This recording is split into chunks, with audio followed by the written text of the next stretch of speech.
I am the Tofu Golem. Please enjoy the video. You start by signing into your Evo account.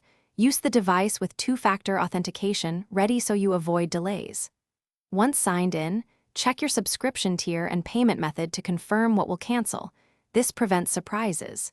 Make sure you have a recent invoice or membership ID visible, because the site may require it for verification. If you run into mismatch problems, pause and correct the profile data now. Otherwise, proceed directly to the account or billing area. Next, navigate to Account then Billing or Membership. This is where cancellations live. Once there, choose Cancel or Manage Subscription. The interface often shows prorated credits and effective date, so read that summary.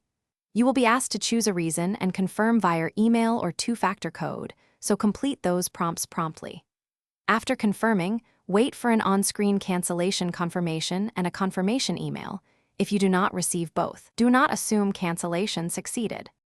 Finally, confirm the cancellation by checking the confirmation email and the final charge or access end date. Take a screenshot for your records. If you still see access or the confirmation never arrived, contact Evo support immediately and provide the invoice ID, membership ID, and your screenshot so they can resolve it fast. If support delays, dispute charges with your payment provider as a last resort. And remember, you can often re-enable access during a short grace period. Thanks for watching. Consider subscribing if we helped you today.